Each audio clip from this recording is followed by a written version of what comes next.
Howdy, folks. I hope y'all are having a good evening. This is a Mad Painter. I'm here with Mark Eddy, and this is Open Canvas on Revolution Radio at freedomslips.com. Totally listener supported.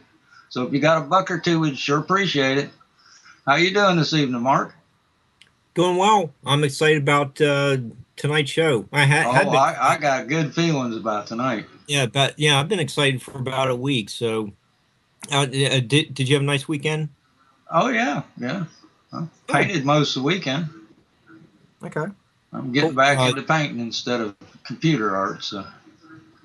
All right. Cool. It was just your artwork, not a house. No, I wasn't painting a house. Good. I did that all day today. Cool. So what we got tonight? I think it's going to be interesting. Oh yeah, we are going to be recreating history tonight instead of discussing the three Cheryls, but that's another story. We have a real college professor with us tonight. So be prepared to have your IQs raised several points over the next couple hours. Back in March, I think it was, we had Dr. Jared Burks discussing the Adena, may have started the Junction Group in Chillicothe, Ohio. Then he was on last year as well, doing the fund, trying to raise the pledges to buy the property. So that property may have been started by the Adenas. He's also discussed the Adena stone mound on top of Glenford Fort. And let's see. He discussed his excavations of Chillicothe's North Bridge Street mound, and that was an Adena mound. We've had Rich Motes and Bruce Lombardo, as well as others, discussing the Hopewell probably completed the Junction Group, Hopewell built the stone walls encircling the ceremonial hilltop at Glenford Fort, and quite frequently we've discussed the Newark earthworks, and that was a Hopewell's site. So tonight's show is about the cultures that preceded the Adena and Hopewell. So I think this is going to be an exciting topic. I don't think we've really covered this, the archaic people, more than just just touching on them a couple of times. A sentence or two, just over 2 years or so of shows. But we have Dr. Cheryl Claassen joining us to discuss the information in her new book, Beliefs and Rituals in Archaic Eastern North America. And she is a professor of anthropology at Appalachian State University.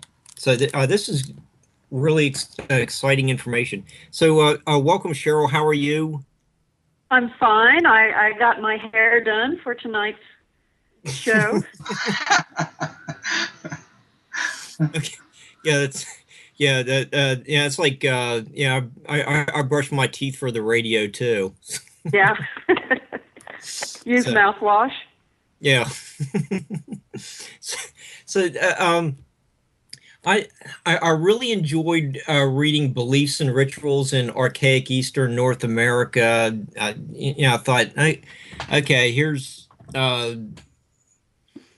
a book that deserves to be discussed in more detail. I think we've kind of laid, a lot of the ground plan or groundworks for your appearance tonight. So when we're talking about archaic Eastern North America, like who are the cultures inhabiting this area? What are the when do these belief systems seem to have been started? Okay. Well, the time period that this book deals with starts around 11,000 years ago and ends fairly abruptly at 3,000 years ago. And some of your readers, listeners, might be familiar with the Dalton culture. So that's the oldest group that is discussed in the book. And then it comes right on down to Susquehanna and Glacial Kame and some of those cultures that are early woodland. But it stops primarily before then. They're based on research by a colleague named Ken Sassman, we're probably talking about two different cultural roots. One of them being present in the southeast, in the Ohio Valley at 11,000 years ago, and the other one newly arrived from the western United States, probably from Oregon, northern Great Basin, Oregon, Nevada, Washington, Montana, up in that area, and pushing through and across the plains, getting into place around 12,000, being in place by around 11,000. And they're going to do some of the more interesting things in this time period that we call the Archaic. And that I'll be talking about tonight. They're the folks that are going to start heaping up mounds of shell and some other sorts of interesting things. Okay, so we have these two different groups of people in North America. What are like some of the differences? Well, like we can start with the maybe the cemeteries. Right. Actually, we could back up a little bit and talk about what I think the shared beliefs are. If we get all these people either along the coastline from, say, northern Japan, southern Alaska, down British Columbia, and down into California, or walking across the Bering Land Bridge, I think they all had pretty much the same kinds of beliefs. You want me to list what I think some of those are? Sure. We're just getting started. We have plenty of time. Yeah, I think coming out of just sort of the human capacity for science, we've got people all around the world making observations that are based on nature, based on life cycles, based on weather. They're all observing sky, night sky and day sky, and weather changes and causes of weather and lifespan kinds of things.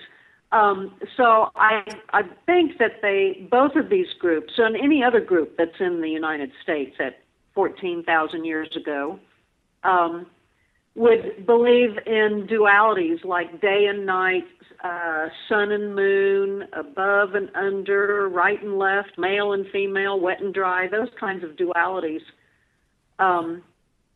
That they would honor the cardinal directions, and so the number 4, and probably the intercardinal directions like northeast and southeast. And that they're recognizing at least 3 levels of the cosmos: the upper world, this world, and the underworld. And that division of the cosmos is going to impact native practices and beliefs all the way down through, continuing to today. Well, that almost seems like it's just almost a universal belief system with the upper and lower worlds. Right. And I think that, I mean, I think that that's just human science. That's elementary science to make those kinds of observations. They also probably thought that their deities lived, or their spirits lived a lot like humans did, that they had homes, that they had families, that they got hungry, that they got annoyed, things like that. And there's reasons to believe that, and that's documented in contemporary Indian beliefs. And I think that's probably the same all the way back. And I think there are probably at least two souls, maybe three kinds of souls that both humans and animals had, and even trees. So, now I find that interesting. You say Yeah. there's three kinds of souls. Yeah. In contemporary, well, and certainly in historical Indian beliefs, there's at least two. There's a soul that attaches to bone, and if you were to use an Aztec word, that would be the Yolia, and that soul stays with the corpse after death. That's the soul that comes back every year in the Day of the Dead ceremonies, and that's the soul that many Native peoples feel is disturbed and unhinged by archaeological excavation. Then the other soul has to do with heat, body heat, and you feel that over a lifetime. Your body temperature changes during the course of a day. Your body temperature changes. mm-hmm. So those are the two primary souls that they probably believed in. Okay, and that would be called tonally if you were again wanted to use an Aztec word for it. And I think both the bone soul and the hot cold system, which is the tonally, again worldwide beliefs in those. They're just packaged slightly differently or called different things, but and they're going to be manifested in different kinds of rituals that we'll probably talk about in this. Okay, so that's almost the people who are coming here, or and once they are here, they're pretty much just following just basic human observations of their environment. Right. Okay. So they make observations like temperature changes in front of a cave and inside of a cave versus being on top of the cave, or the seasonality of tornadoes and hurricanes, or rainy seasons and drier seasons, and certainly, I mean, they're living on plants and animals, so they certainly know all about gestation and life cycles and seed dispersal and varieties and all that kind of thing. Okay, cool. Okay, but you asked about differences then. Yeah, sure. Yeah, we so these kinds of fundamental beliefs, whether you're in Mexico or Israel or Russia or Ohio, I think just get packaged slightly differently. And so you'll get what I think are primarily, we could talk in terms of cults, that there are cult practices in the Archaic, lots of them, and some of them get pretty big, and that cults are what are going to be expressed in Adena and Hopewell and later Mississippian and things like that. So some of the differences then, for instance, this group that comes from the West, they're really keen on freshwater shellfish. So they come across to the eastern U.S. and they start harvesting freshwater shellfish and leaving heaps of shells on the Tennessee River and the Kentucky in Kentucky on the Green River, on the Ohio River, and they're going to use the atlatl. They're going to start burying people. I think probably our Paleo Indians who are older than this, at 14,000 to 11,000. I think they probably cremated a majority of their dead. Mm-hmm. So that's one significant difference between the two groups, is the collecting of fleshy burials in things that we'd call cemeteries versus, maybe an older practice of cremation. Oh, okay. That's interesting. Since we're talking about like right after the Ice Age, is cremation easier to dispose of the body since the ground still may be frozen? No, I hadn't thought about that. But Wow. our Paleo Indians are living on a lot of plants too, so the ground isn't. We've certainly got tundra 14,000 years ago in the Appalachian Summit, mm-hmm. and we've probably got tundra, certainly in the Rockies, and maybe coming down to almost the Canadian-U.S. border. But no, I don't think it's that particularly frozen. Well, that raises this question of why bury. For instance, Mesoamerican peoples cremated everybody, and if I'm not mistaken, didn't Hopewell and Adina cremate most people, and you just end up with flesh burials in the minority of the population? Right. There's just a lot of the elite were the extended flesh burials. Uh-huh. And the commoners were, the cremated ash piles that you find in the mounds. Yeah. This is something that I was first alerted to when I was reading about Mesoamerican cultures and realizing that they cremated almost everybody, but then there were categories of people who they buried. And these categories of people were usually categories determined by their cause of death.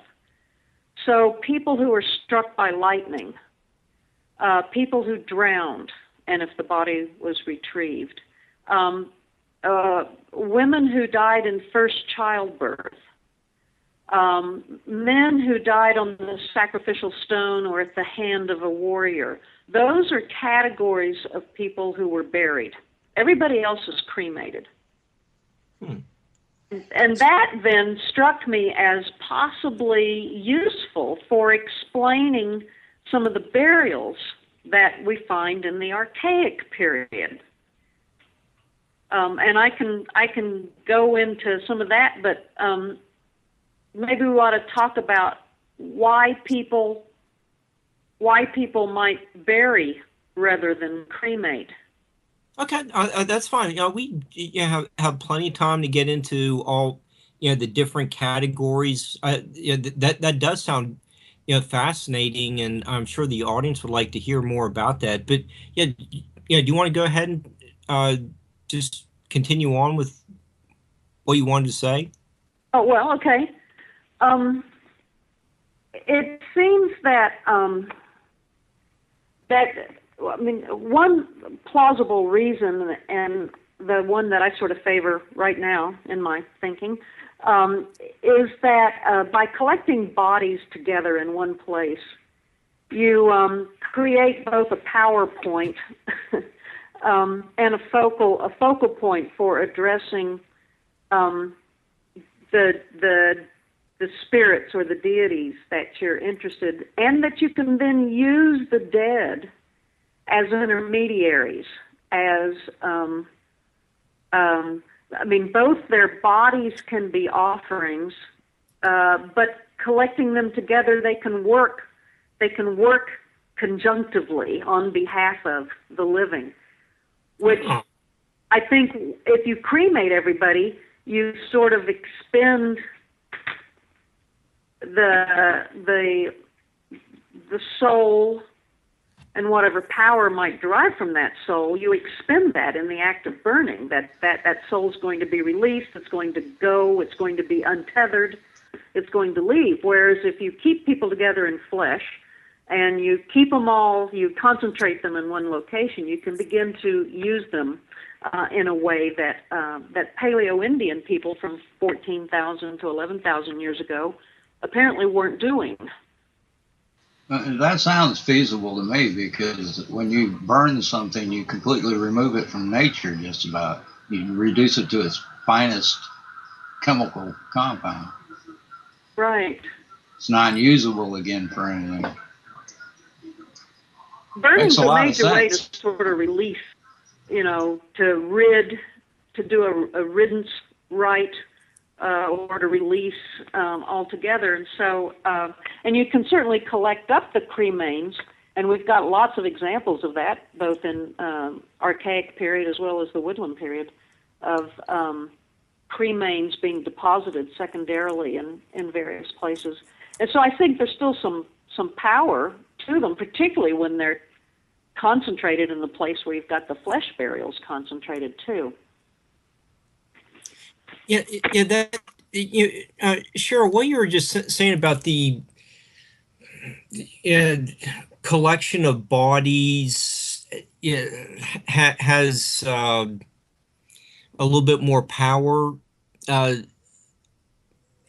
in their presence. It's a little bit like that one biblical line about, if there's like two people gathered in my name, there's force or something that. I know I completely butchered that, but there was some biblical passage that's kind of touches on what your description. It just seems like some of these modern religion ideas really haven't changed in thousands of years. Right. It's interesting. Well, I think one way that you see burials are a recognition that life comes from the earth, that the underworld is the site of renewal. And so, you think about the Christian propensity for burial.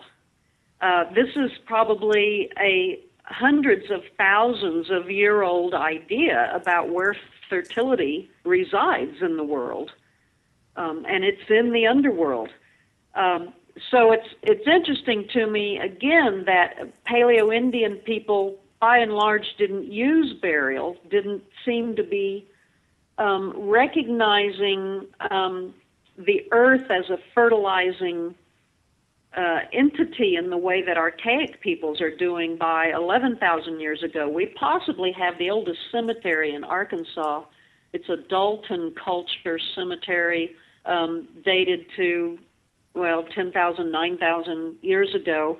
It's called the Sloan site. And the interesting thing about that is that there are no bodies. There are lots of pits and grave goods, but there's not a bone left. So either it's not a cemetery, or it was a cemetery and all the bone is dissolved. But this recognition then that the earth is the source of future life, of fertility, is certainly one that is millennia old and known in many, many, many cultures, and including the Christian one. Okay, and you also have several examples of cave and rock shelter rites mentioned in beliefs and rituals. Now, you want to talk about? Yeah, this is another, I think, difference that comes in with these Western people. We might call them Ancestry 2 into the eastern United States.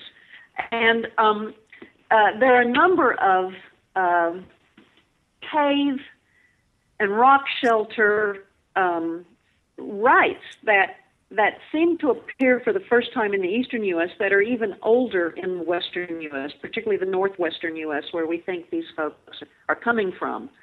And some of these are in caves, but most of them are in actual rock shelters, which are shallow. You never get dark, just shallow rock cavities. But these rock shelter rites get really interesting. One of them is a practice of depositing sandals in actually caves and rock shelters in this case. And people, archaeologists who haven't been thinking too much about ritual and ritual use, look at textile remains and say, "Oh wow, what a miracle of preservation this is." Apparently coming from this attitude that if only for preservation we could have found sandals in every archaeological site, in every rock shelter, in every place we find humans, or we could have found textiles, whatever. And I don't think that's the case. I think people are actually carrying sandals into some rock shelters and leaving them as fertility petitions. I think they're doing the same thing with textiles. And we've got a group of folks in north central Mexico called the Huichol, or the Huicharica, and still to this day, women make miniature weavings and take them to the rock shelter homes of 4 different deities and deposit them. And again, we find 10,000-year-old little pieces of textile, and again talk in terms of the miracle of the survival of this one last little piece of textile, when it may well be that it started out as a miniature piece, and that it was taken specifically to this specific rock shelter and left as an offering. I've got some examples of some of these shelters, if you wanted to hear about those, or we could move on to some of the other rites that are going on in rock shelters. No, that's fine if you want to give a couple more examples. The shoes is interesting. Go ahead. Well, you might wonder why I would think a sandal would be a fertility offering. But again, with this idea that you have the upper world, this world, and the underworld, the Aztecs point out that this world is the first layer of the underworld. So that you get an Iroquois-speaking group up in New England who do a sandal offering rite every year, and there are 9 different deities that they offer sandals to. And what they say, and what the Aztecs tell us, and what the Inca tell us down in South America, is that feet are in contact with the underworld. So this source of new life, and that footprints and feet are basically fertility organs.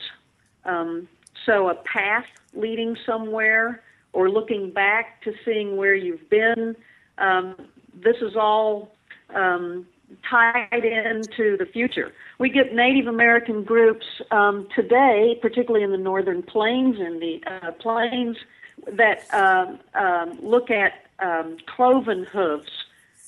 They'd look at elk prints or deer prints and say that those look like a vulva. They also have the crescent moon look to them. They replicate the crescent moon, and the moon is associated with nighttime, dark time, fertility, and women. And so putting these kinds of, it's very common as a petroglyph or a pictograph. A C with a line in it is what I'm talking about.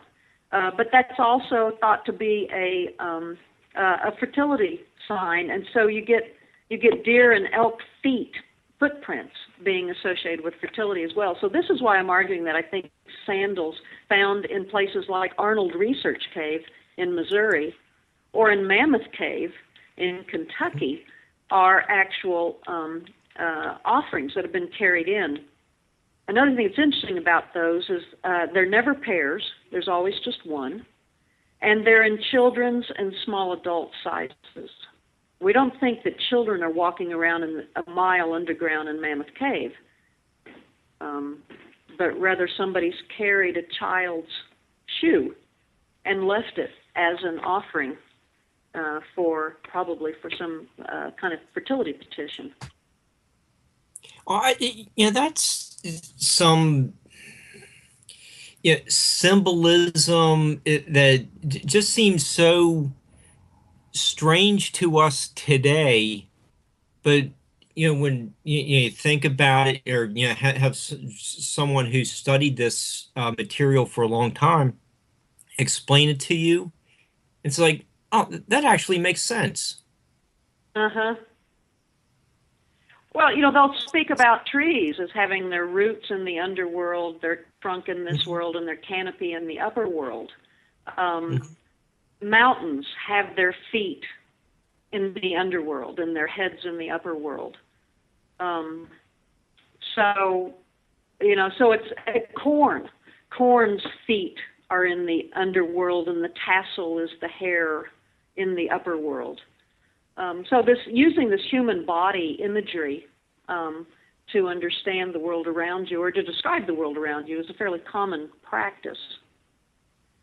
Some of the other rites that are going on in rock shelters that I make a case for in this book are things like they're preparing red ochre in places like Graham Cave in Missouri and Rogers Shelter in Missouri. They're big grinding stones that are smeared with red ochre and large chunks of red ochre in these places. They're also late in the Archaic, around 4,000, 4,500 years ago. In some areas, particularly the Cumberland Plateau in eastern Kentucky, women begin to retreat during their menstrual cycles and during birthing into some rock shelters in Wolfe and Lee counties. And in Ohio and the Sandusky River Valley in that area, we'll find menstrual retreats and birthing retreats in rock shelters. Okay. They're also depositing bones. They're taking bones back. There's a site in also in Missouri called Tick Creek Cave, and in this cave, it's very unusual for archaeologists to find animal bones that they can identify. Usually, you'll get 1,000 bones, and you can maybe tell the animal that it came from on 5% of them. Well, in Tick Creek Cave, the bones are all so big that over 80% of the bones were identifiable to species, and it amounted to 36 different species of mammals, 30 different species of birds, 7 species of reptile, and included in that were a minimum of 825 deer, 312 raccoons, 255 turtles, 88 skunks, 48 foxes, 31 rabbits, et cetera, et cetera. And I think what's going on here is something that still is done in the Maya area, and it's with this idea of yolia, bone soul, that you return some of the more significant skeletal parts of an animal back to a shrine where you give thanks to the keeper of the animals, maybe an earth deity, for giving you that animal, and you thank the animal for giving of itself, and deposit it there. So I think that the oldest example I found of that is showing up in the early Archaic, 11,000 to 8,000 years ago. So this tradition, we know started that long ago, and it seems like it still goes on today. It's all this stuff just we've discussed in just the first 40 minutes just it is interesting that a lot of human behavior and thought patterns really haven't changed in tens of thousands of years. No, we still got that Trinity, Father, the Son, and the Holy Ghost. Yeah. It's I'm just really enjoying this discussion, and how much reading and research going to these places do you have to do to assemble all these kinds of ideas and these fascinating theories? Are you saying how am I doing my research? Well, or like how much reading do you have to do to be able to put all these theories together and well, let me say that I've been doing archaeology since 1972. So I don't think I could have written this book any sooner than I wrote it. You're 29. Pardon? You're 29. Then? Yeah, right. You have to, a lot of, it's interesting. By the time you retire, it's like you finally know enough. You finally know things that the students need to know. And when you're in the beginning of your career, you're just sort of a couple of years ahead of your students. But you accumulate this information over time, and I certainly didn't start out thinking this way.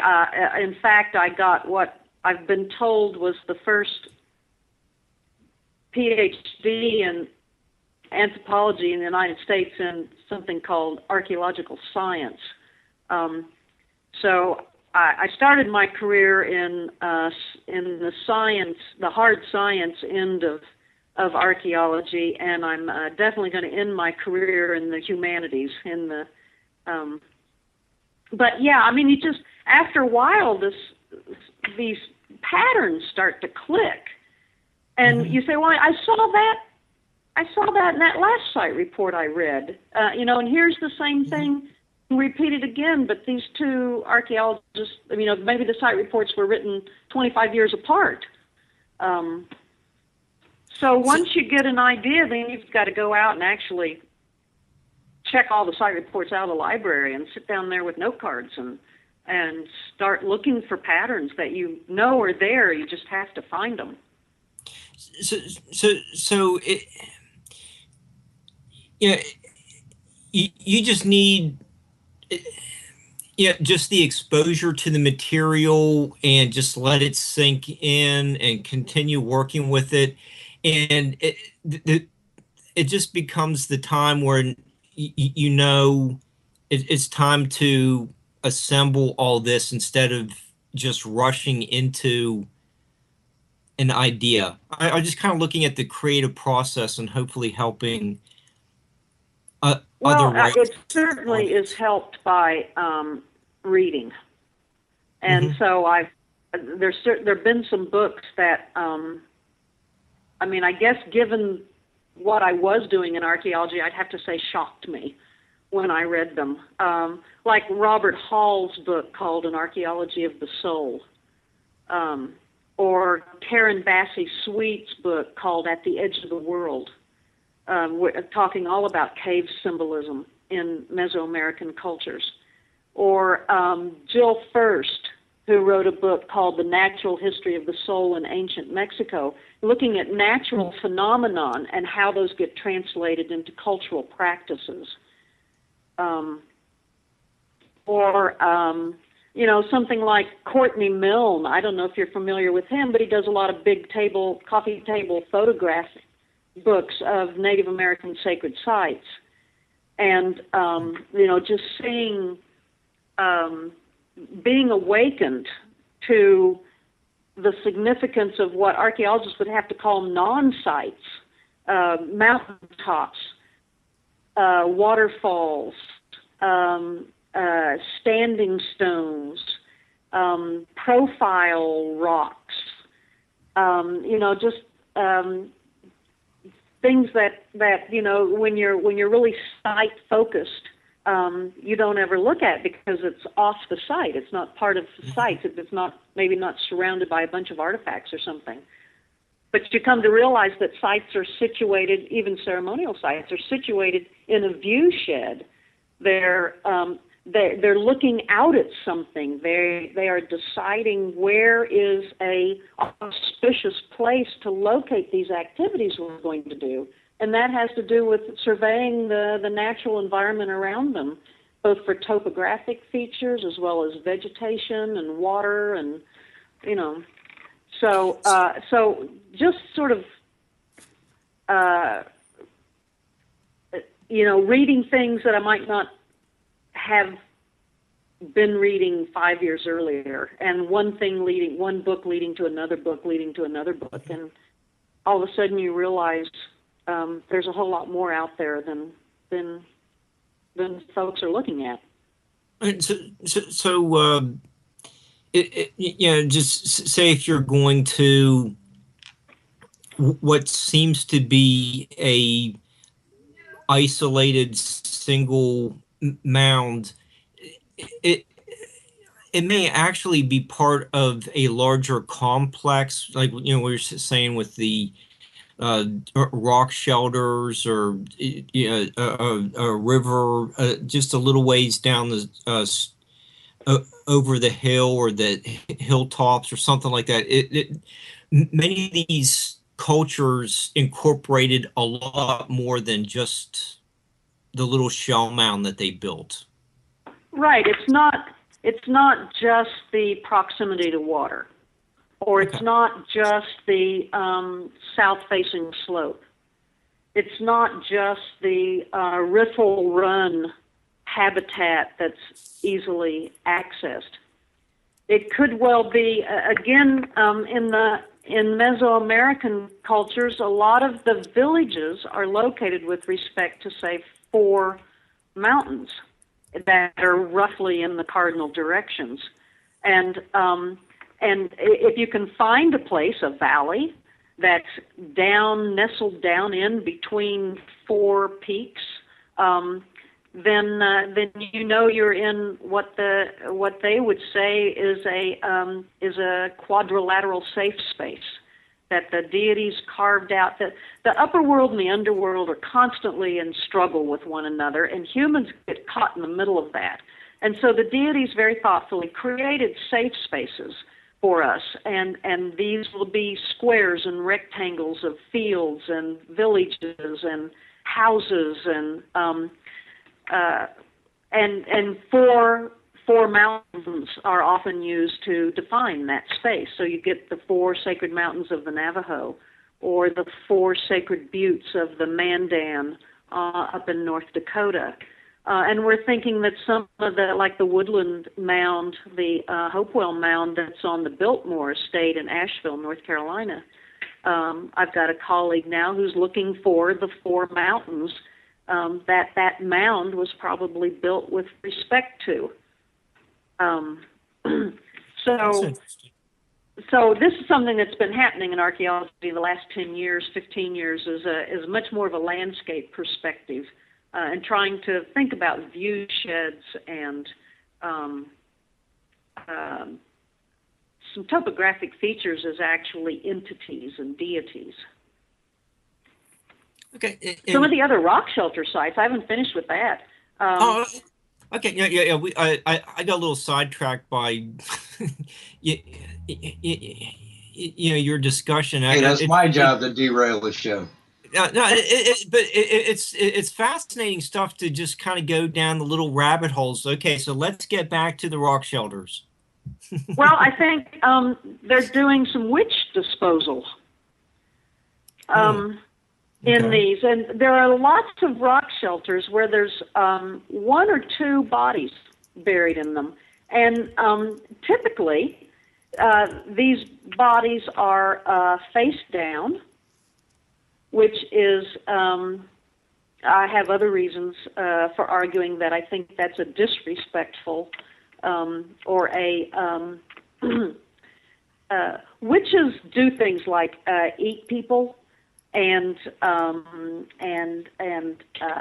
let off bad airs and do sort of negative things. And so placing them face down is something that you'd want to do to keep their mouth disengaged from the living. And these are women. They're often, more times than not, they're women. More times than not, there's some sort of evidence of violent death. There's a rock shelter in Ohio called Stanhope Cave. There are 4 individuals buried in there. At least 3 of them are women, and one of them's been shot 3 times in the head. So, I think there's that's a whole paper I haven't done yet. But I think there's a number of cases, Russell Cave in Alabama, this Stanhope Cave in Ohio, and a number of other places. I think I can make the argument that that scary people are being dispensed with at distance, at removed from collections of bodies. They're being placed somewhere else.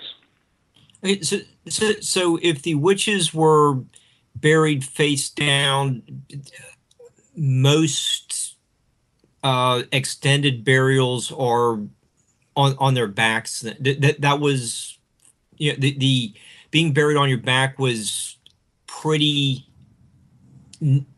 customary, normal, whatever term you want to use. In the woodland period. It's quite rare in the Archaic. Okay. I think move on to burial styles if you want, but I think extended on your back is a violent death. I have a high proportion of those individuals have either an embedded spear point in them, or they're missing their head, or they've got scalping evidence, or they're missing their left leg and their right arm,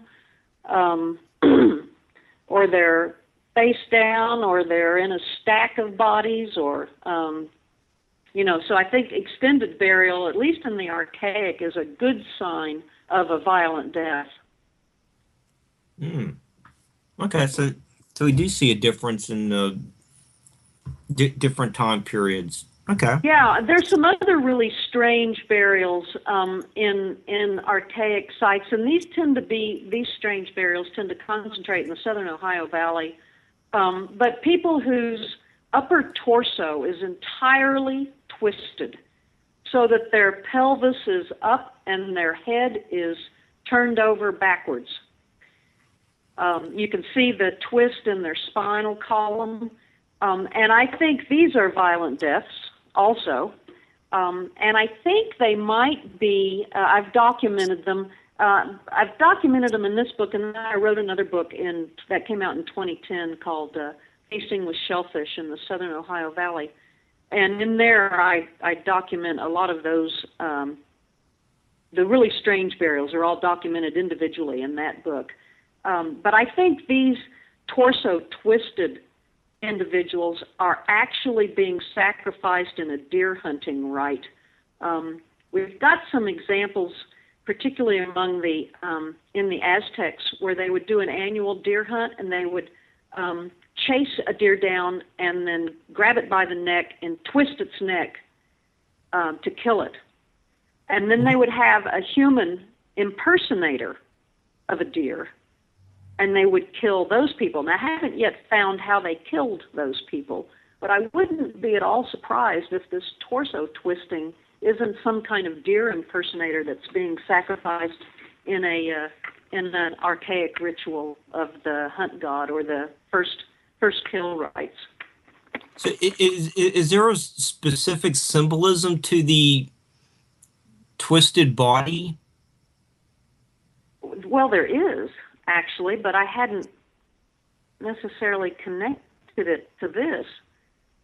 The Inca say that that there's a deity called Earth Mover, and if Earth Mover were to ever turn his head entirely around, that's catastrophe. That's a catastrophic event. That's the end of the world as we know it. But I don't think that's going on here. Some of these torso twisted bodies also show evidence of scalping. And I think, again, if you were going to do a deer hunting rite, a hunt god rite, I call it, scalping, taking the scalp is like skinning a deer. Taking the head is another way the Aztecs would kill the deer that they flushed out of the bushes in this first initiation rite every year. They would cut the head off the deer and bring it back too. So decapitating a human, scalping a human, or this torso twisted body, I think could be three different kinds of ways of sacrificing a human in a deer rite. There are other really interesting burial postures that are quite rare in the Archaic. One of them is sitting. And it used to be that archaeologists thought that most burials were seated and they just fell over, so when we found them flexed on their sides. But that's not the way we think anymore. We think more in terms of actually seating a body. And this is real common in the Florida archaic sites, like Harris Creek, that the bodies are in a seat. 60% of the bodies at Harris Creek, Florida, are in a seated position. And I'm thinking that may be some kind of status or ethnic marker. The burials in the Adena South Charleston mound were seated, or at least some of them were. Uh-huh. So that seems to be a trait that may have been carried into the Adena times. Uh-huh. Again, if you go to Mesoamerica, the seated position is always the position of honor. So kings and gods are always seated cross-legged.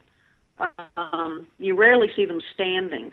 And so I don't know if we're talking about some kind of status that begins to be marked starting in Florida, in that area, and then works its way up to the Tennessee River. There's some late archaic burials on the Tennessee River that are seated, and then, it works its way on up into Ohio. Are you talking Charleston, West Virginia, right? Yeah. Yes. And does it, is it an ethnicity or is it some kind of rank indicator? I don't know.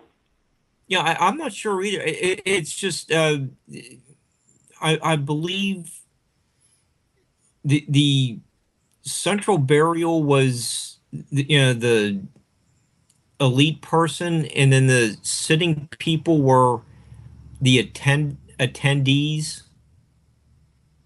Uh-huh. So so we are kind of getting into different status. The idea survived that different status people will be buried sitting up. We're about to take a break. You want to give out our website? Okay. Cheryl, do you have a website or Facebook page? I don't. I just have my personal one on academia.edu. If you're not sure what we're talking about, if you follow Open Canvas, you'll know me and Mark talk a lot about the Adena and the Hopewell. And tonight we're talking about before that. And if you want to catch up to us, the archives is a great deal for $5 a month. We put up about 36 or 37 hours of shows in a 24-hour period. You'd have to be a time traveler to listen to them all, and then you can catch up to speed. Me and Mark has also opened up a Facebook page for Open Canvas. It's called Talk Radio Open Canvas. So go check it out, and we'll be posting stuff up there, ancient history, different links and stuff like that, and shows when we get them posted. So go check it out. All right, Mark, I'll let you have it back. You're doing great. You're coming up with some good questions. Okay. You really enjoyed her book, didn't you? Oh, yeah. I really did. You've been talking about it all week. Yeah. And yeah, just if the audience likes our discussion tonight, just pick up Beliefs and Rituals in Archaic Eastern North America by Dr. Cheryl Claassen. So it's well worth the read. Okay, so Cheryl, you wanted to discuss the impact of the end of the Ice Age on the archaic belief system. So we can start there, and we have about 50 minutes left in the show. So, okay. Well, I've already, said some of what I believe. I believe that they believed when they first came over here 14,000 years ago.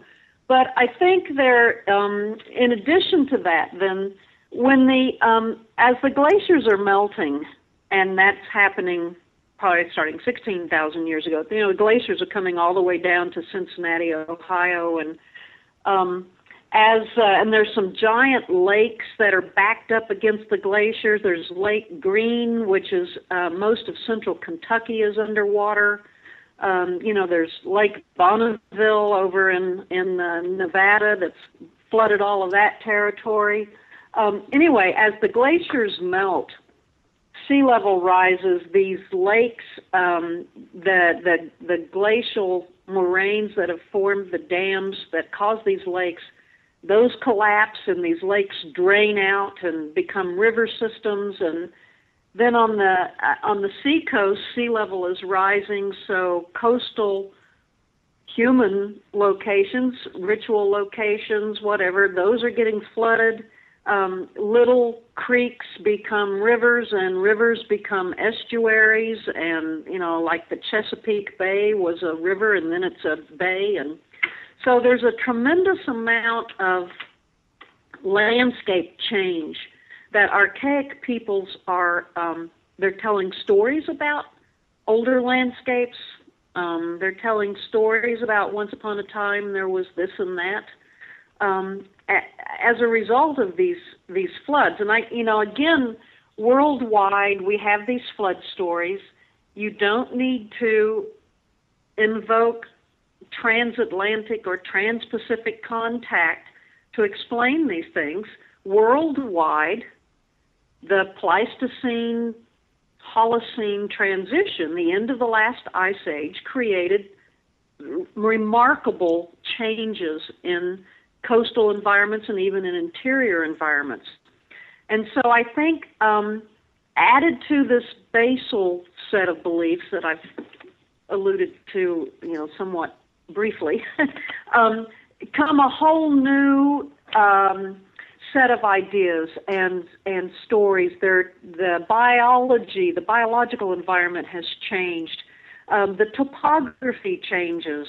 The people are moving, this Ancestry 1 folks who have been in the Ohio Valley area, they're going to move northward starting, who knows when they don't actually crouch down and start, but, probably 14,000 years ago, they're following flora and fauna as it moves from the Gulf Coastal Plain northward into the Tennessee Valley, into the Ohio Valley.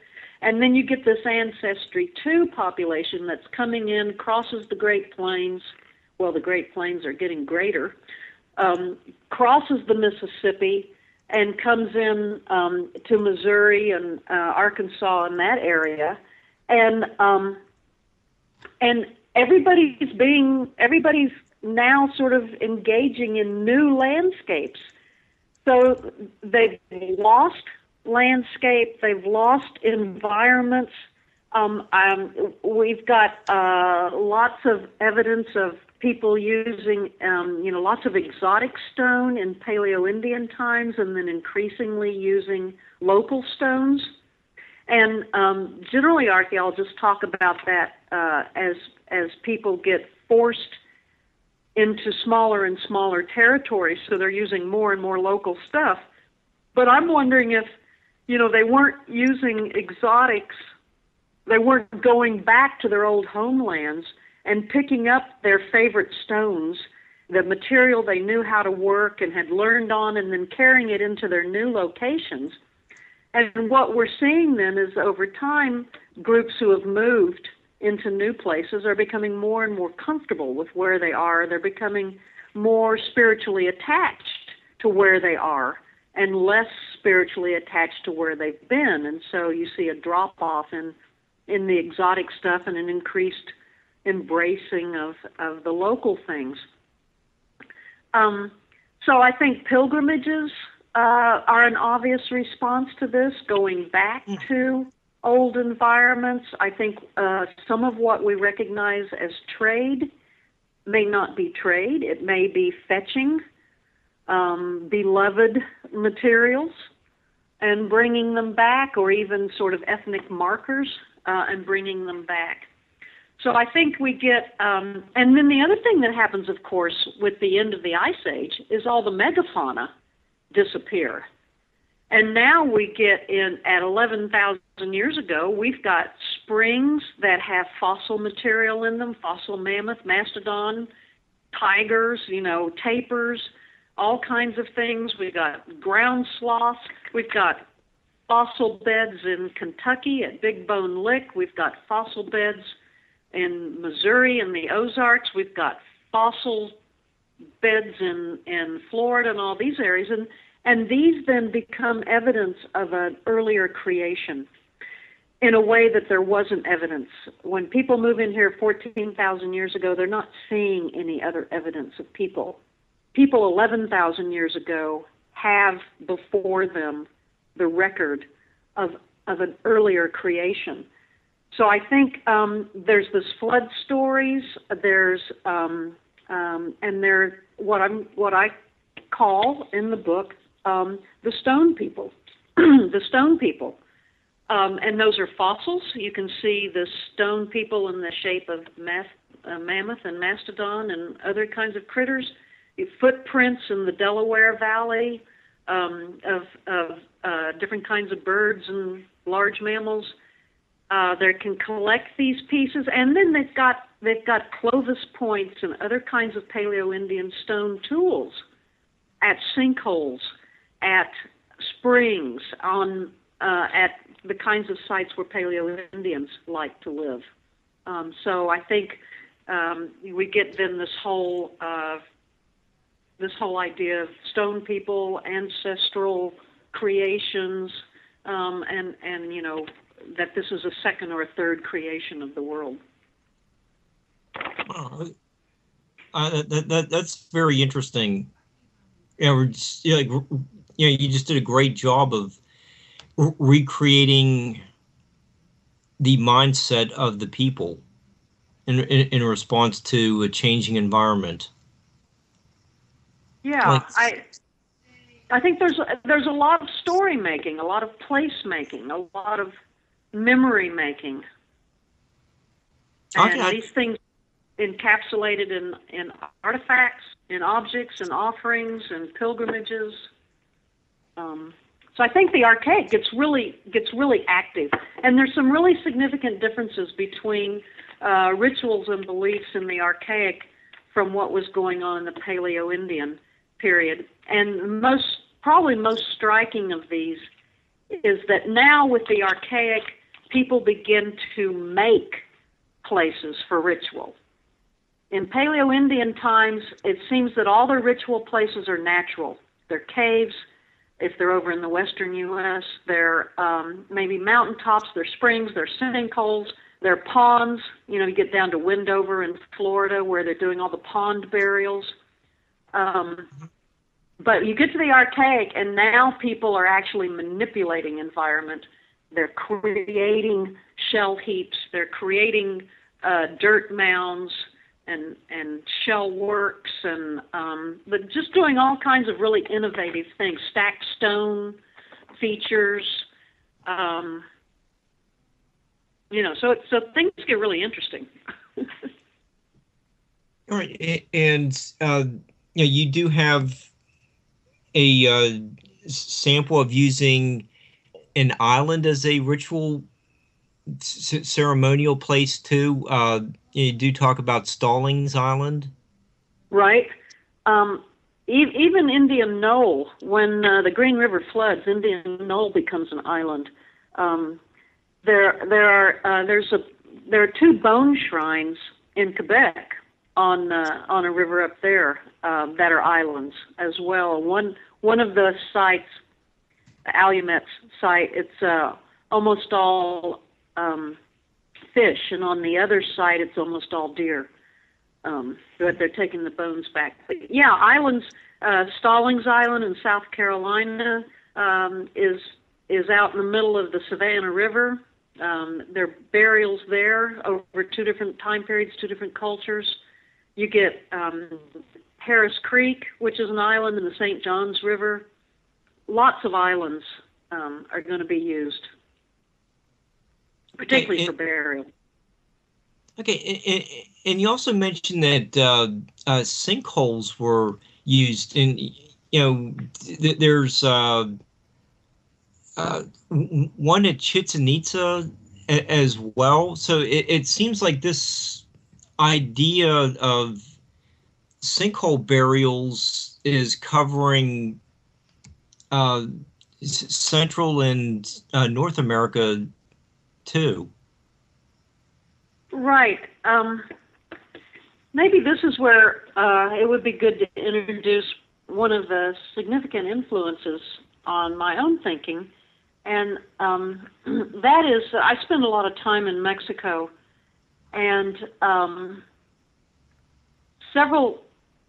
a decade ago or so, I was reading about Aztec rain calling ceremonies, and I happened to mention the Aztecs spoke a language called Nahuatl, and their Nahuatl is still the second most frequently spoken language in Mexico.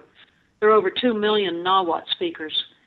And I have a friend who lives in a Nahuatl village in the state of Guerrero, Mexico, and he's a painter.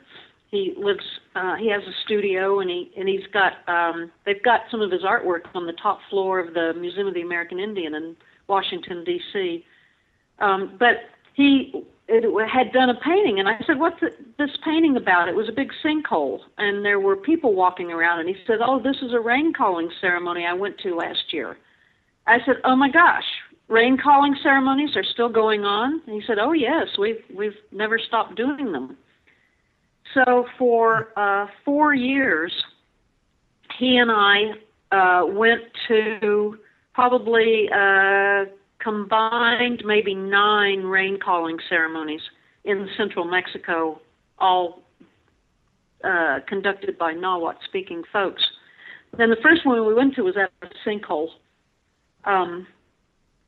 huge sinkhole, but they made live offerings into it, not people, but chickens and turkeys and rabbits, and I don't think there was a dog, but rabbits, chickens, and turkeys, and big sections of maguey plants, and lots of fireworks.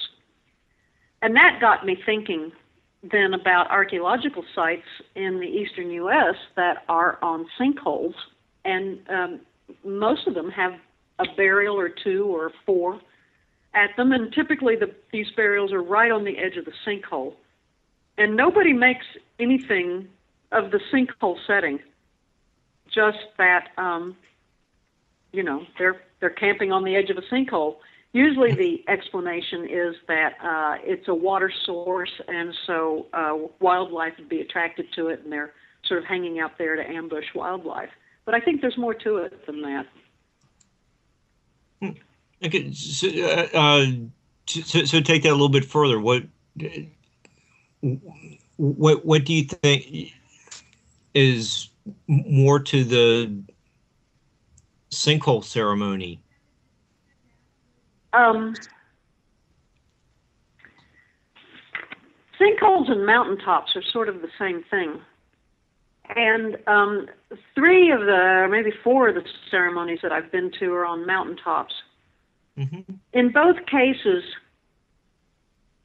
either when you're on the mountaintop or you're at the edge of the sinkhole, you're looking down into something deep and far away. And this brings up little people, the idea of little people.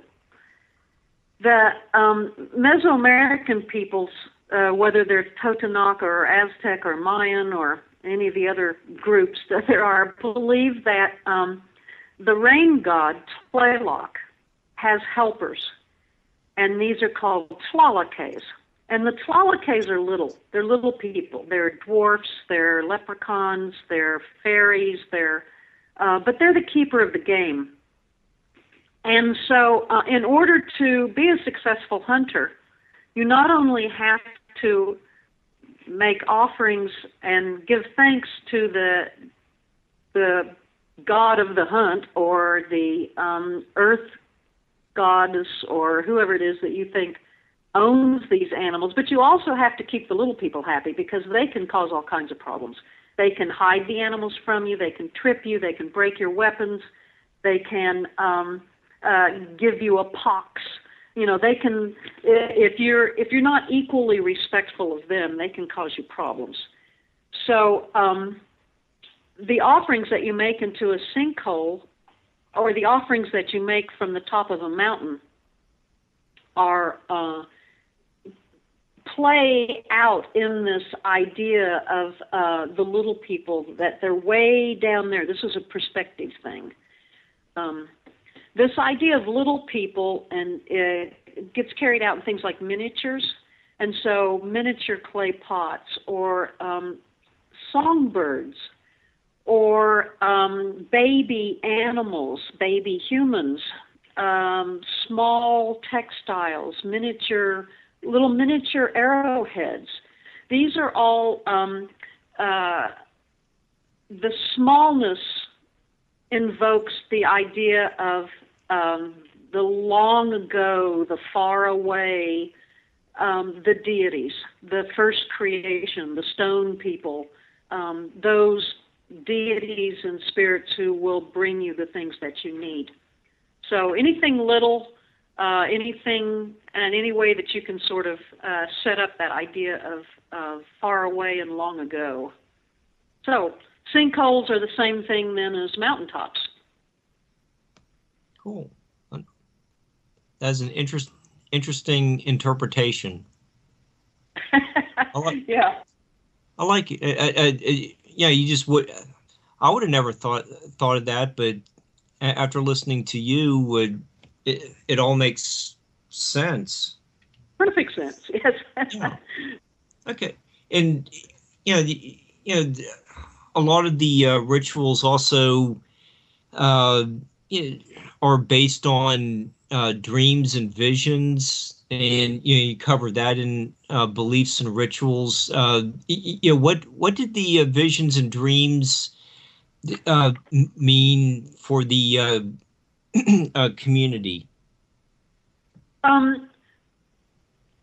Most of the native folks who I can still read about here in North America give a real important place to visions or dreams. You know, visions, I guess, is what you'd call it when you're awake, and dreams when you're asleep. And these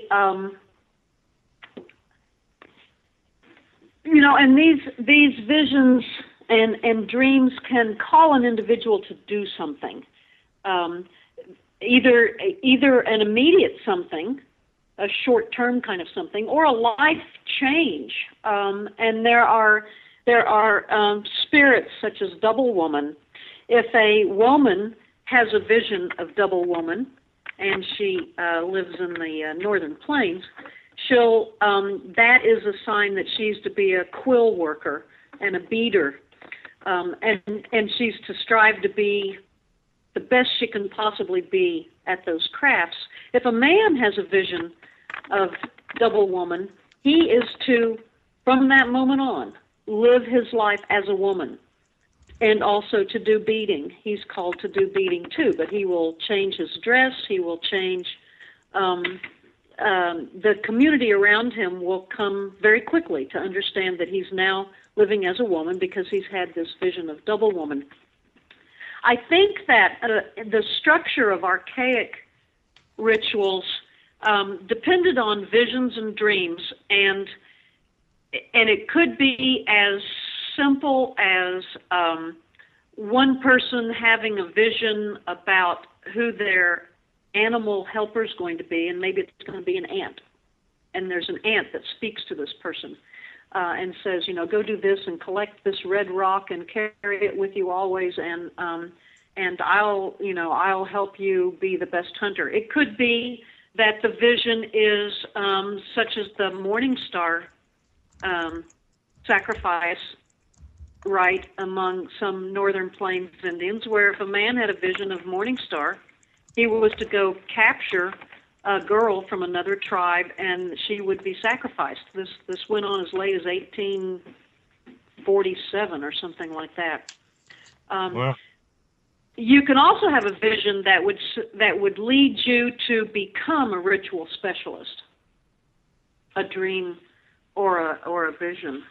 And so again, that could change the course of your life. You're going to become a ritual specialist. So probably everybody in the archaic, women, men, children, had visions that impacted their daily lives, and a few people in the archaic had visions that actually impacted how they were, the role that they were going to play in their communities. They were going to become ritual specialists. And I think a lot of these visions then led to cults.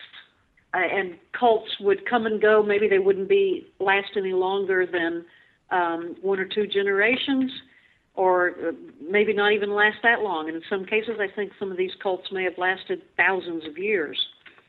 But I think cults are primarily the result of visions. We get, like the ghost dance, the Native American ghost dance that happened in the late 1800s. That was the result of a vision. The Native American church, which is a peyote-based, federally recognized religion, was the result of a vision. The Midewiwin Society among Great Lakes tribes was the result of a vision. So, I think that's what's going on in the Archaic. I think that's what's going on in the Woodland period, and also going on later than that in Mississippian. I think basically we're having people who have visions, and that's probably even could explain the end of these things too. Somebody has a vision that says, "Stop doing that." Was there in your research? Did you ever come across a dream? The double woman dream called Vaubear and Lady Horse dream? No. I'll just try to. He's messing with the management. yeah, humor the managers of the station. Okay. Oh yeah. I'm sorry. Okay, That's all right. but you do mention that even within these cults, there really wasn't a elite mentality. Like there, a little bit, but wasn't as No. really out of control like it was with the late Adena, with the huge Grave Creek mound and the flamboyant burials of the Hopewell? The question is, what's motivating the ritual specialist? Mm-hmm. And I think that in the archaic, we're talking about individuals who are motivated by the spiritual beliefs. We're not the power that people are concerned with is the power between the spirits and humans. It's not between people. It's not power over anybody. It's just successfully avoiding the upper world, underworld, continual dynamism, successfully avoiding that, successfully managing to move between the worlds, through trance or inebriation or however, to be able to transcend this world. That those are the goals. So we're not talking about accumulating wealth or accumulating power. We're not talking about warfare. We're not talking about leadership. We're talking about, individuals who are called by surviving a lightning strike, or through having a vision, or through surviving a serious illness or a fall, who then feel like they have been told that they need to become a ritual specialist. Okay, and you do discuss that it was almost like a community effort to administer to the needs of all the people. Uh-huh. But I think every woman head of household is doing hearth rituals and birthing and midwifing rituals and fertility rituals, and every male head of household is doing fertility rituals and hunting rituals and gaming rituals. So I don't think they're not going to be removed. They're going to be ritual specialists, but every individual is also in contact with spirits and has a spiritual life that has visions in it, and makes petitions and offerings and things like that. I got a question. Most of these spiritual leaders, do you have any statistics on if they were male or more males than females, or? That's something I'm working on actually right now. There are plenty of examples of both, and certainly witches. When anthropologists interview ritual specialists in Mexico, one thing that you learn really quickly is you rarely find anybody who wants to be in that position. And the reason is because the community is immediately suspicious. You're constantly having to walk a fine line between, people, between success and failure in what you do, and failure very quickly leads to a label of witch. So, there are people who will talk about being run out of their communities. There are people who talk about attempts on their lives. There are people who talk about estrangement from their family. This is not something that you walk into because you think you're going to be beloved by everybody around you. Quite the opposite. I can't remember. Like being a talk show host. Yeah. Or a politician or whatever. So yeah, this is a tricky line to lead. So the more dispersed these kinds of solutions and doctoring and all of that can be, the better for you. I think there's a lot of feasting going on in addition to ritual specialists and these cults. So the people will be, they might have dreams about being in the cult. They might have dreams that would cause them to form a brand new cult. But anyway, there's a lot of activity going on around the rites and the feasts that are associated with it and the offerings that are made. Yeah. Okay, we just covered a little bit of the feasting. It is, you mentioned some of the offerings a little earlier. There was one that I thought was really interesting. There was a person found, I think, in the Florida sinkhole that had a mask on, or part of a mask was found with them. I thought that was something really... Thinking of what you're referring to. I can't find it in my notes. There was a mask with a that was found on a person in a sinkhole. Okay. I'll go to my book and look up mask and see if I find it. There was a guy in a site in central Tennessee called the Anderson site. He had a skull piece that had antlers on it. And there's this other guy with deer. They'll cut off the face of like a bear or a wolf and put string holes in those and tie them onto their faces. That's something they did. Yeah, I'm not... Oh, maybe that was the one I was thinking of. Okay. Well, I couldn't underline it since my copy came from the library. So. Well, masking is certainly around in the Archaic, and that's something that of course, continues into Hopewell and Adena. And tobacco is going to come in quite late. They were smoking things before that. But tobacco seems to be maybe around 4,000 years ago. Don't quote me on that. But we've got some pipes that have tobacco in it.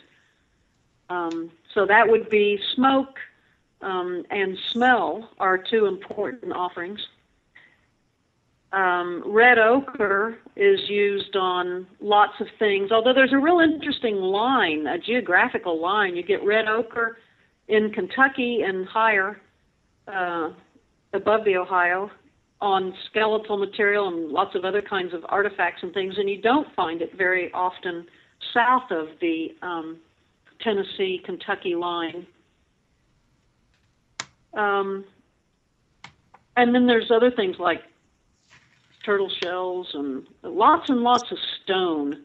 That was one of the interesting things that I discovered in doing this work, or came to realize in doing this work, was that flakes and chips of stone, as well as stone projectile points, constitute offerings in many cases. Oh, hey, Cheryl, I think I found it. It was on page 94 about the mask. Page 94. About 4 lines down from the top. A complete skull of a juvenile burial and 3 facial portions suggesting masks were found. Huh, I'd forgotten about that. See, I actually facial portions of humans. I just thought that was just something unusual.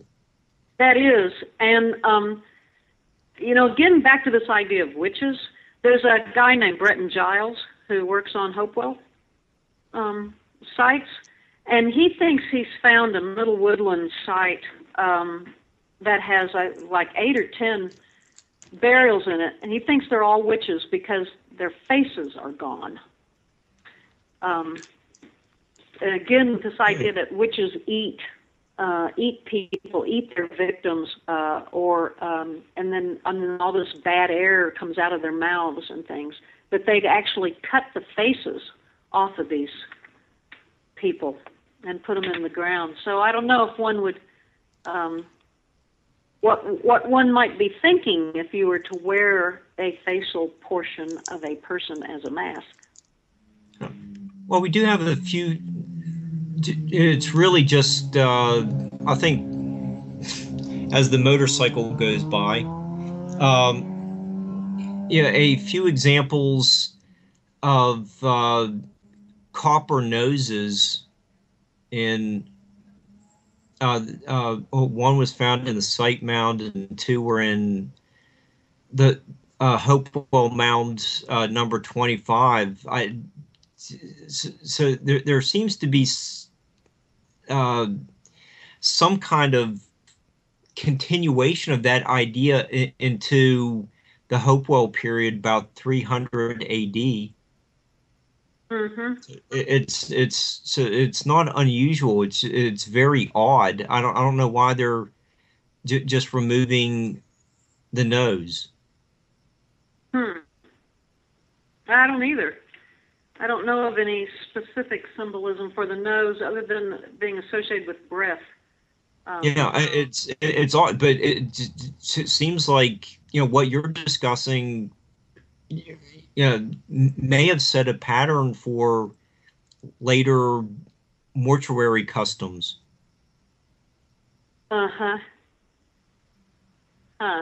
Well, that's one of Chris's ideas. We need to get him on. Yeah. Well, you wanted to talk about some of the overlaps and differences between the Archaic and the Middle Woodland. Oh, okay. Yeah. You do cover that there weren't really boundaries, and in the Adena you get some of those henges around moats, and then in the Hope period, you get the huge circles around or enclosing a sacred space. So we do see a change thousands of years later after the Archaic period comes to an end.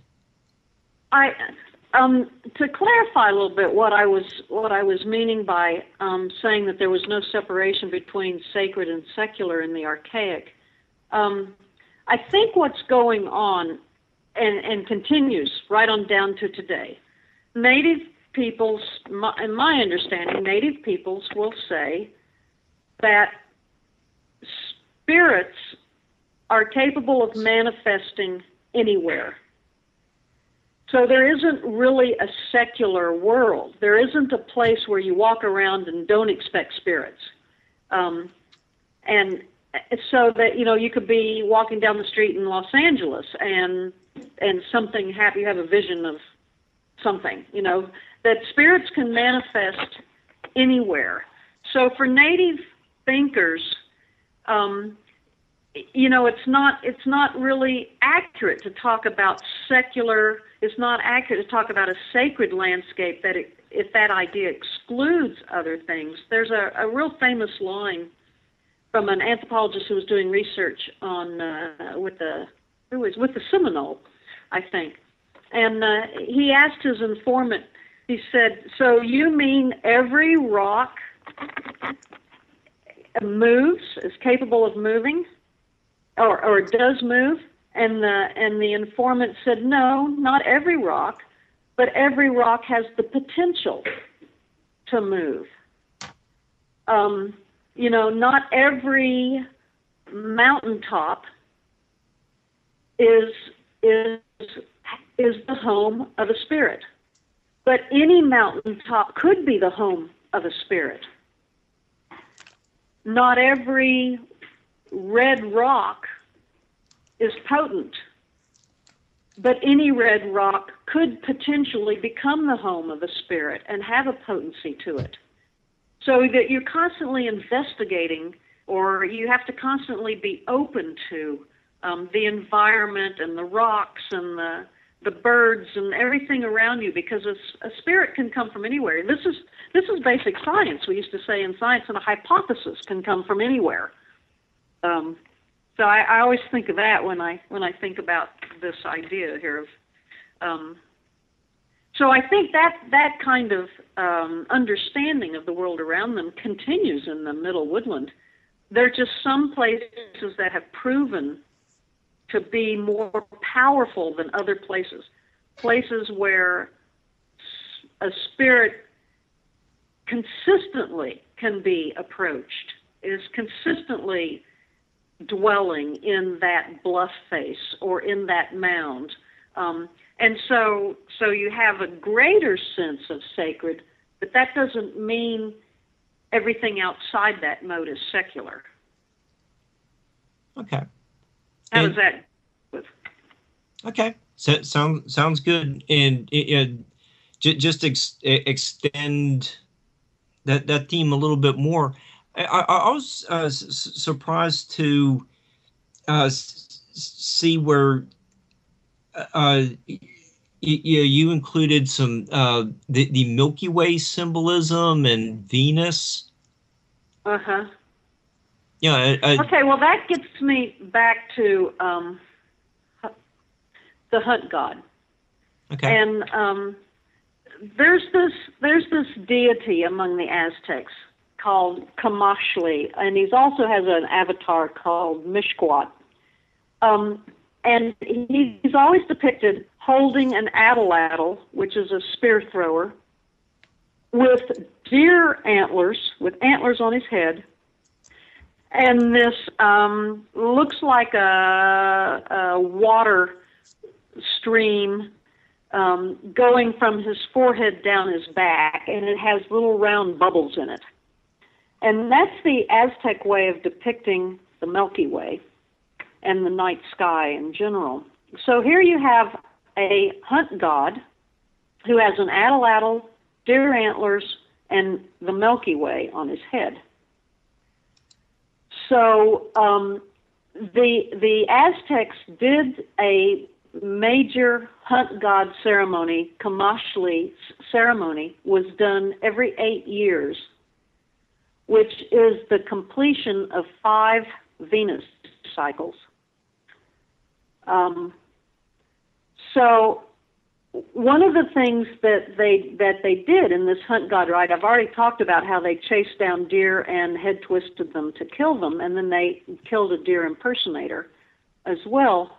Robert Hall, this archaeologist that I mentioned earlier, wrote a book called An Archaeology of the Soul. He points out that in Cahokia there are 5 men side by side, and then in the Dixon Mounds in Indiana there are 5 men, and he thinks that these relate to, and he's got descriptions of the Kamashli hunt god rite, that these are an older example of a hunt god rite in the United States. I think I can push this hunt god rite back to 8,000 years ago at places like Elizabeth Mounds and the Jurger site in Indiana and some Indian Knoll and some other places. But that Milky Way imagery then gets expressed symbolically by using snail shells. So the white shells all sewn together to make a shawl or a large belt or wristbands. And this is what we see on a number of burials, including infants, at Indian Knoll, as well as the 5 men who are laid side by side without their heads at Elizabeth Mounds, and folks in other locations. So I think shells are being used to symbolize stars. And in fact, the Winnebago Indians tell us that that the underworld where the shells are rotates into the upper world at night and become the stars. So that's the Milky Way. Now I know I know that Milky Way symbolism is important in woodland too. So this would be one of the similarities, one of the continuances. Oh, yeah. It seems like the Great Hopewell Road was a continuation of the Milky Way. So, it's interesting, while we're talking about shells, one of the striking differences for me, my specialty in archaeology is shell analysis. Mm-hmm. And, there are billions of shells used as a feasting food in archaic sites in the southern Ohio Valley, along the Atlantic coast, along the Gulf Coast, and in Florida, along the St. Johns. But there are no pearls. And all these freshwater shells have pearls in them. Not every single one, but probably 40% of the freshwater shells have natural pearls in them. We get to Hopewell, and there are thousands of pearls and no freshwater shells.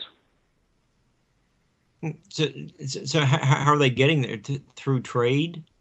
I do not know. That's odd. The bigger question for me is what are they doing with the pearls in the Archaic? So are all these woodland pearls heirlooms? Are Archaic people eating pearls medicinally in the Archaic? I wonder about that. There's some question of preservability, but I don't think that's the solution to this problem. But at any rate, for me, that's a real striking difference between the Archaic and the woodland period, is this presence or absence of pearls and the shellfish they came from. That is interesting. So is that going to be another paper for you? I don't know. I don't have anything there. There's a total lack of data for pearls in the Archaic. Okay. Yeah, Cheryl, we have, say, about 4 minutes left. Do you want to cover the end of the Archaic time? Did it? You said it seems like it ended abruptly. Is there a reason for that, or do we know what happened to that culture? In the Great Lakes area, there's an overlap between the late Archaic and the early woodland, so we don't really talk about it there.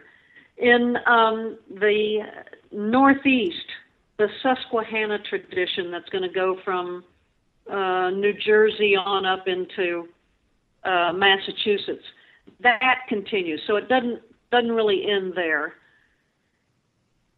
It is pretty dramatic. 3,800 years ago, along the southern tip of Florida, 3,600 years ago on the St. Johns River, 3,600 years ago on the Green, a little earlier than that on the Ohio, particularly over in the falls of the Ohio area around Louisville.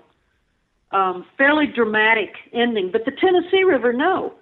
They continue to mound shell. They continue to bury people in mounded shell on the upper Tennessee, in the Guntersville, around Chattanooga and that area.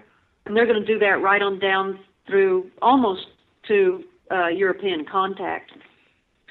But places like Poverty Point, which we haven't mentioned at all, the largest ceremonial center in the Archaic, Indian Knoll, probably the second most important ceremonial center in the Archaic. These sites are abandoned, never to be occupied again. There's no pottery on Indian Knoll. I mean, not even passerbyers are dropping pottery in the succeeding however many years, 4,000 years.